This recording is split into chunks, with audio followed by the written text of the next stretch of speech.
On January 9, 1996, the tranquility of Surina Park, a peaceful haven in the heart of Tokyo, Japan, was shattered by an unsettling discovery.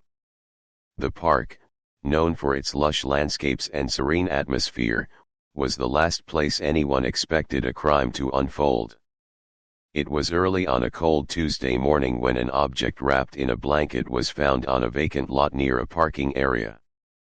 At first glance, it seemed like nothing more than discarded fabric. But as the police approached and began to unwrap the blanket, the horror of what they uncovered sent chills through their bones.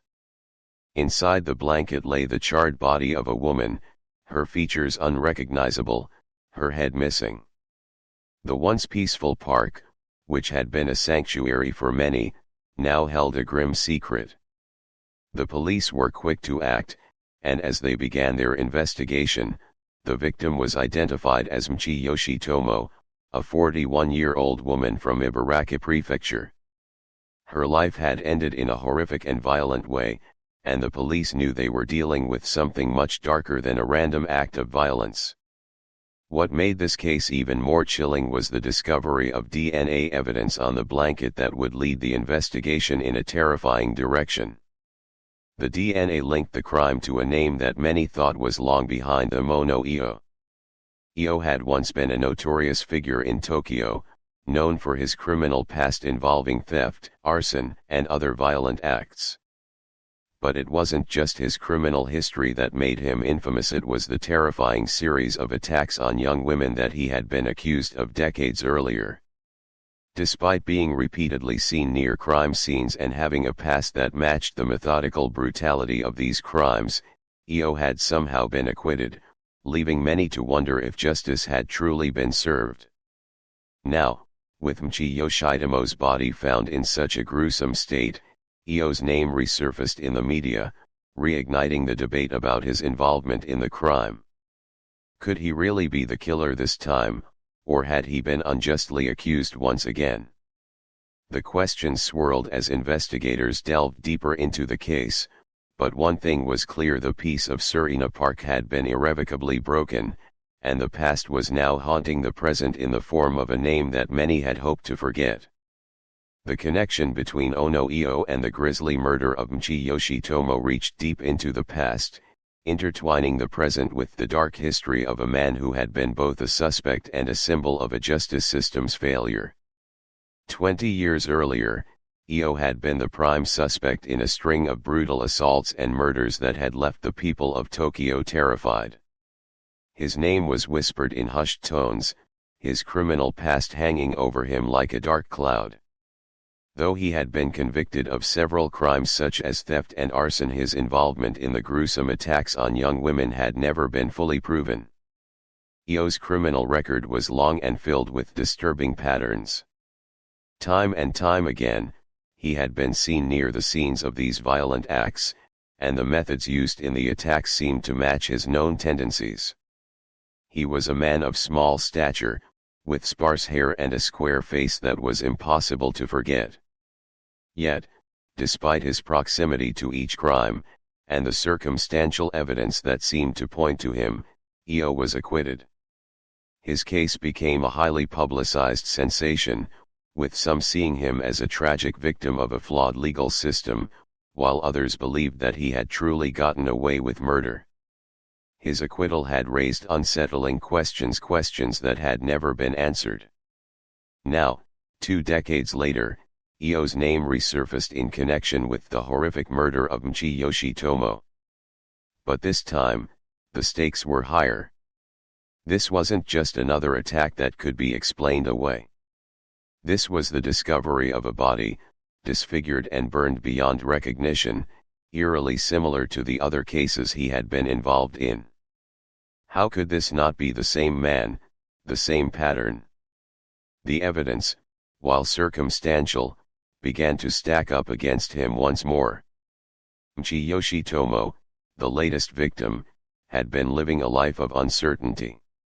After losing her job, she became a drifter, moving from place to place in search of stability. It was during this time that she met Etsuo, a janitor at Surina Park.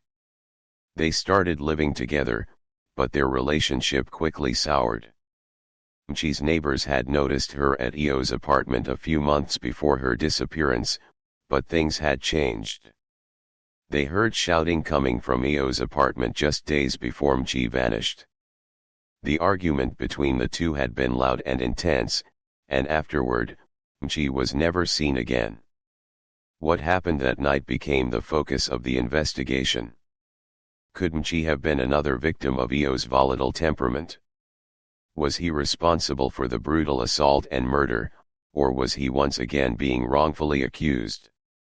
The police, now with the grim evidence of Mchi's death, started to piece together the disturbing similarities between this murder and the earlier ones that had plagued Tokyo years before. And with every piece of evidence that pointed toward Io, the chilling question grew louder: could this man, with a criminal history that seemed to follow him like a shadow, truly be innocent this time? Or was he, in fact, the killer once again? The link to Ono Etsuo became undeniable, and the once dismissed accusations began to echo louder than ever before. This wasn't just a story of a murder, it was the resurgence of a criminal whose past had been too dark to ignore. The story of Ono Etsuo began in 1936 in the small, struggling village of Kitora in Ibaraki Prefecture, Japan. Born into a family marked by poverty and hardship, Etsuo's early years were far from easy. His mother, a widow, worked tirelessly as a small business owner and farmer to support 6 children, all fathered by different men. The challenges of raising her children on her own in a household that struggled to make ends meet created a harsh environment. There was little comfort in Etsuo's world, and from a young age, he was exposed to the harsh realities of life. Etsuo was not a child who thrived in school. His academic performance was poor, and he showed little interest in learning. In fact, he was known for skipping school frequently, often sneaking off to engage in petty thefts. At the age of 13, his habits of stealing and breaking the rules became more evident. He had no passion for studying, and his grades reflected this lack of interest. With a mere 13 points in physical education and scores of just 2 points in every other subject, it was clear that Etsuo's future would not be shaped by traditional education. His troubled school years were only a precursor to the path he would soon choose. By the time he was in middle school, Etsuo had already abandoned his education entirely. Dropping out midway through his schooling, he left the confines of education and dove headfirst into a life of crime. His early years were filled with thefts and petty crimes, an easy way to survive in a world where he felt disconnected and unloved. Without a strong educational foundation, Etsuo turned to the streets, where crime became his way of life. He didn't hesitate to steal from local shops, break into homes, and commit any number of illegal activities to feed his desires. His life became a cycle of crime, arrest, and brief stints in prison, only to return to his old ways once released. By the time Etsuo reached adulthood, his criminal record was extensive. He was arrested multiple times for theft, arson, and other offenses, becoming a familiar figure to the local police. His name was whispered among law enforcement officers as one of their regulars, someone who had been caught and released again and again. Each time Etsuo was released from prison, it seemed as though he would return to his old patterns. There was no remorse in his actions, no desire to change his ways. His crimes were often impulsive, driven by a need to survive, to feel a sense of control in a world that had shown him little kindness. As he moved through life, Etsuo became a well-known criminal in the Tokyo area. His face was familiar to the police officers who had arrested him over and over again. His criminal history grew with each passing year, and yet, he remained unrepentant. The years behind bars had done little to reform him. Instead, they only seemed to reinforce his belief that the world owed him something. He never learned to trust others, and he certainly never trusted the systems meant to help people like him. To Eo, crime was simply a way of life, a means to an end, and his history was one of unrelenting failure to break free from this destructive cycle. Eo's life was a testament to the harsh realities of his upbringing, a brutal reminder of how the system had failed him, and how his own inability to change had led him down a dark path. But little did anyone know, his troubled past would come to define him in ways no one could have anticipated. As his story continued to unfold, it would blur the line between victim and perpetrator, making it increasingly difficult to discern where the truth lay. The man who had once been nothing more than a small-time thief was now emerging as a suspect in a murder case that would shock the world. The investigation into the brutal murder of Mchi Yoshitomo quickly took a disturbing turn when the police discovered a crucial piece of evidence at Ono Etsuo's home, a blanket strikingly similar to the one used to wrap the victim's body. The blanket, though not directly linked to the crime initially, became the cornerstone of the investigation, raising questions about Eo's involvement in the crime. Upon further inspection, additional pieces of evidence began to surface, each one tightening the noose around Eo. Yet, despite this mounting evidence, Eo remained adamant in his denial of any wrongdoing, continuing to claim that he had no part in the murder. The investigation unfolded slowly but steadily, with police piecing together the fragments of information they had. It was revealed that Mchi had been living with Eo in his apartment for some time. She had fallen into a period of uncertainty after losing her job and had been wandering in search of stability. When she met Eo, a janitor at Tsurina Park, she moved in with him, perhaps seeking the semblance of a normal life. Neighbors, who had once seen Mchi coming and going from the apartment, began to recall details that would prove critical. They mentioned seeing the two of them together on several occasions, but what stood out most were the disturbing sounds of heated arguments coming from the apartment late at night. In the days leading up to her disappearance, the tension between Mchi and Eo had been escalating. The neighbors had overheard the loud shouting matches, but after the argument on the night of Mchi's disappearance, she was never seen again. The police quickly realized that the relationship between Eo and Mchi had become increasingly volatile, and the events surrounding her final days seemed to point directly to him. Evidence recovered from the scene, including items that were identified as belonging to Mchi, began to connect the dots. A few personal items that had belonged to Mchi, including clothing and her ID, were found in locations close to the crime scene, strengthening the suspicion that Eo had been involved. Though no direct forensic evidence had yet emerged, the circumstantial evidence was beginning to build. The investigators were confronted with a chilling question: was this the same Eo who had been involved in the previous cases of brutal assaults and arson, or was he being set up once again? The more the investigation delved into the details of the crime, the more eerie similarities emerged with Eo's earlier offenses. The nature of the crime, the victim's brutal death, and the circumstances surrounding the discovery of the body echoed the disturbing pattern of the earlier attacks that had haunted Tokyo in the past. And with each new piece of evidence, the suspicion surrounding Eo grew stronger. The question now was not whether he was involved, but how far his involvement truly went. The case was becoming increasingly complex, and with the shadow of his past hanging over him, Ono Etsuo seemed more like a suspect than ever before. As the investigators worked tirelessly to gather more information, it became clear that the case was not as simple as it seemed.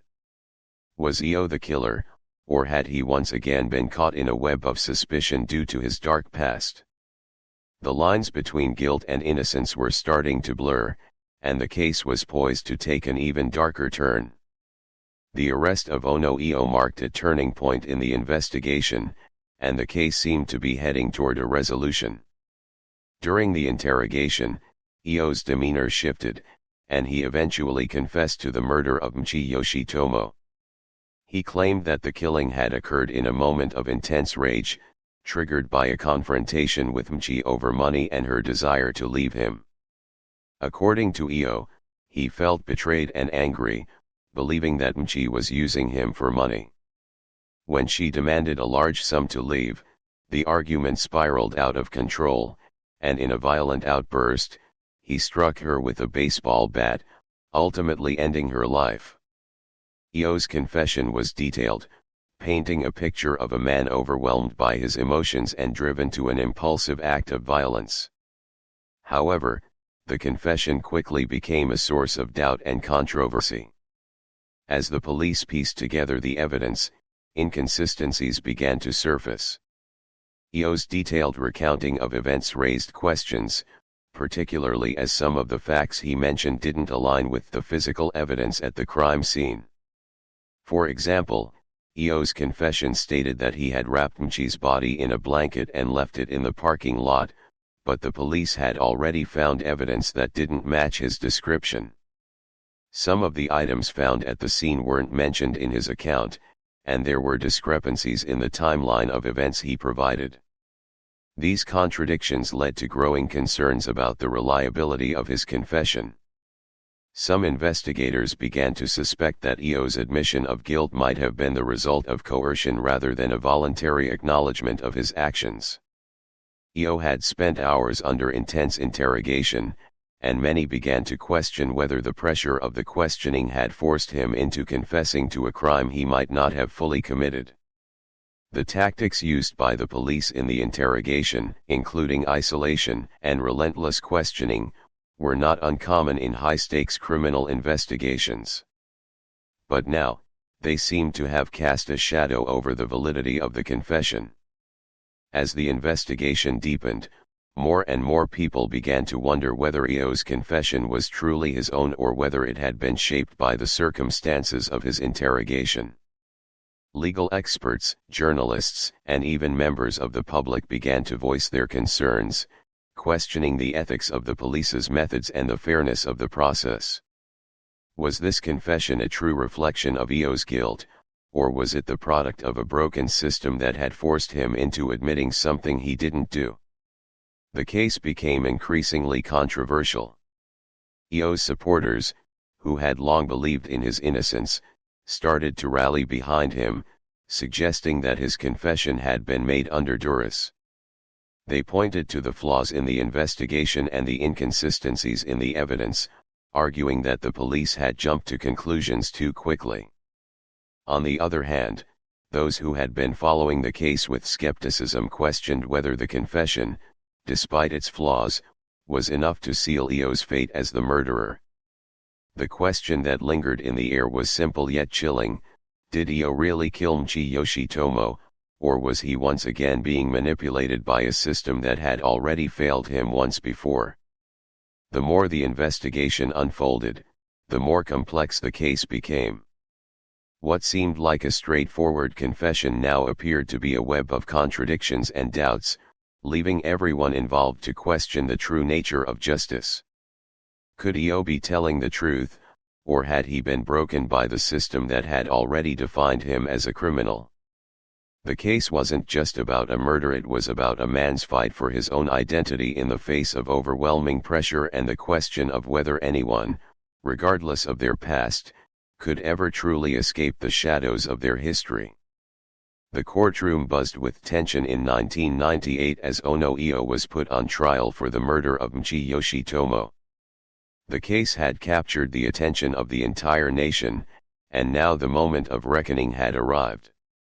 The prosecution wasted no time in presenting their case, framing Etsuo as a man whose violent nature made him a danger to society.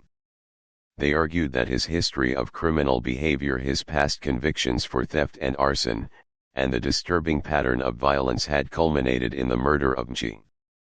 The prosecution's message was clear: Etsuo was not just a criminal, he was a ticking time bomb, capable of unspeakable violence. Given the brutality of the crime and the damning confession, the prosecution sought the harshest punishment, a life sentence in prison. However, the defense quickly pushed back, challenging the reliability of the evidence and questioning the circumstances surrounding Io's confession. They argued that his confession had been coerced, a product of intense psychological pressure during his interrogation. They pointed to the inconsistencies in his statements, the lack of direct forensic evidence, and the possibility that the police had used questionable tactics to extract his admission of guilt. The defense painted a picture of Io as a man who had been wrongfully caught in the gears of a flawed justice system. They contended that his history, combined with his confession, was being used against him in ways that obscured the truth. As the trial unfolded, it became clear that this case was more than just a legal battle, it was a battle for public perception. The media had already been rife with speculation, and Io's past, especially his earlier acquittals, made him a controversial figure. Some believed that Io was the victim of a miscarriage of justice, that his confession had been forced, and that he was being unfairly painted as a dangerous criminal. Others, however, saw the murder as a final confirmation of the dark side of a man who had never truly been reformed, a man who had once again allowed his violent tendencies to claim another life. Public opinion was split down the middle. On one side, there were those who saw the trial as an opportunity to finally deliver justice for the victims of Io's past crimes. They believed that Mchi's murder was not an isolated incident, but rather part of a disturbing pattern. On the other hand, there were those who rallied behind Io, convinced that he had been wronged by a system that had already made up its mind about him. They pointed to the flaws in the investigation and the questionable methods used during the interrogation. The media's coverage of the case only deepened the divide, with sensational headlines and conflicting reports fueling the debate. As the trial reached its conclusion, the public outcry only grew louder. Some called for swift justice, demanding that Io be locked away for life, while others questioned whether the truth had been obscured by the weight of his past. The case had become more than just a murder trial, it had become a symbol of the tension between justice and fairness, between the quest for punishment and the fight for innocence. In the end, the media's portrayal of Io as a dangerous criminal versus the portrayal of him as an innocent man trapped by a flawed system left the public in turmoil. Was Io truly guilty, or had he once again been trapped by a history he could never escape? As the case moved towards its conclusion, one thing was certain: the question of justice had not been resolved, and the debate over Io's fate would continue long after the trial was over.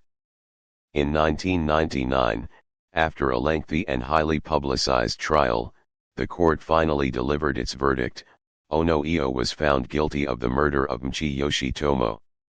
The decision, while decisive in terms of this single crime, left many unanswered questions lingering in the air, particularly regarding Io's potential involvement in a series of similar crimes from decades earlier. The conviction was a culmination of years of investigation, media attention, and public scrutiny, but the broader implications of Io's guilt or innocence remained open to interpretation. Despite the guilty verdict for Mchi's murder, many were left wondering, was this the only crime Io was responsible for, or had the justice system failed to connect him to the earlier string of brutal assaults and killings? The case raised uncomfortable questions about the role of media in shaping public perception. From the very beginning, media outlets had played a major role in framing Io as a villain, drawing on his past and the gruesome nature of the crime. Yet, some reports were quick to sensationalize the details, painting a picture of Io as a man who had always been a criminal, a monster in human form. This portrayal, while capturing the public's attention, also painted him with a broad brush that made it difficult to see beyond his criminal history. The media's influence on the trial and the subsequent public opinion was undeniable, with many already forming strong opinions about Io's guilt or innocence long before the final verdict was announced. Perhaps more troubling than the media's influence was the issue of Io's confession. His admission of guilt was one of the key pieces of evidence that led to his conviction. But as many legal experts pointed out, the confession was far from straightforward. Some argued that it had been obtained under duress, a product of prolonged and intense interrogation. The confession, while detailed, contradicted certain pieces of evidence, and questions about its authenticity lingered. Was Eo guilty because of his actions, or was he guilty because the justice system had pressured him into a confession? This issue of coerced confessions is one that has haunted many legal systems around the world and highlights the importance of ensuring that every confession is voluntary and reliable. Despite the final verdict, the case left many questions unanswered. Public opinion remained polarized. On one side, there were those who saw the guilty verdict as just, convinced that Eo's violent history and his involvement in Mchi's death warranted his life sentence. On the other side, Eo's supporters, many of whom had backed him during his earlier trial for the previous murders, continued to believe in his innocence.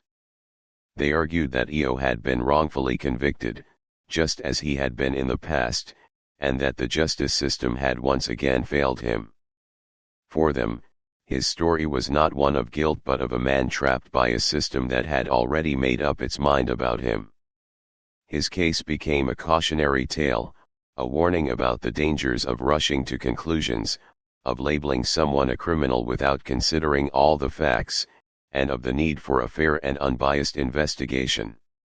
Eo's conviction and subsequent life sentence became the end of one chapter in his life but not the end of the debate. His supporters continued to fight for his exoneration, believing that the true story had yet to be told. But for many, Eo's case was a stark reminder of the fragility of justice, how easy it is to overlook the complexities of a case, to focus on the past, and to ignore the nuances that make each story unique. The truth, in Eo's case, seemed elusive, and it was unclear whether anyone would ever know for certain if he was truly guilty or simply a victim of a flawed system.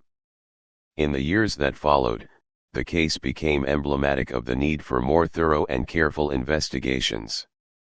It highlighted the dangers of media bias and the importance of ensuring that every defendant, no matter their history, receives a fair trial.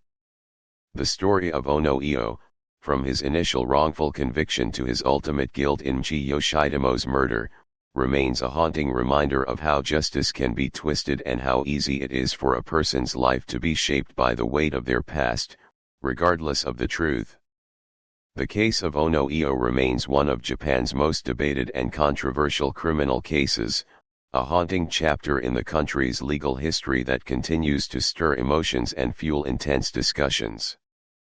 From his early years of criminal behavior to the infamous murder of Mchi Yoshitomo, Eo's life has been marked by a tangled web of crime, suspicion, and legal battles. His story is not merely the tale of a single murder, but of a man caught in the crosshairs of a justice system that seemed unable to separate his past from the facts of the present. The unresolved questions surrounding Eo's involvement in earlier unsolved crimes along with the complex circumstances surrounding his confession have left many to wonder whether he was truly guilty, or whether he had become another victim of a system that had already made up its mind about him. Eo's case raises uncomfortable truths about justice, fairness, and the potential for wrongful convictions. It forces us to reflect on the human tendency to judge others based on their pasts, rather than the evidence at hand. For many, the question of Eo's guilt was answered long before the trial even began. His history of crime, his odd demeanor, and the sensational media coverage seemed to paint a clear picture of a man who was nothing more than a criminal. But the deeper one digs into the case, the more the lines between guilt and innocence blur. Could someone be condemned based on their history alone? Or was there more to Eo's story that had been overlooked or misinterpreted? The story of Ono Etsuo serves as a stark reminder of the complexities of human nature and the dangers of jumping to conclusions.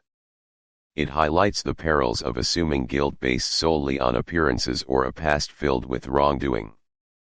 The media, the public, and even the justice system became so caught up in Io's history that they might have missed crucial pieces of the puzzle, which could have altered the course of the case. This story encourages us to question the narrative that is presented to us, to dig deeper and seek the truth, no matter how difficult it may be to uncover. It reminds us that the truth is often far more complicated than it seems and that we must always strive to see the full picture before passing judgment.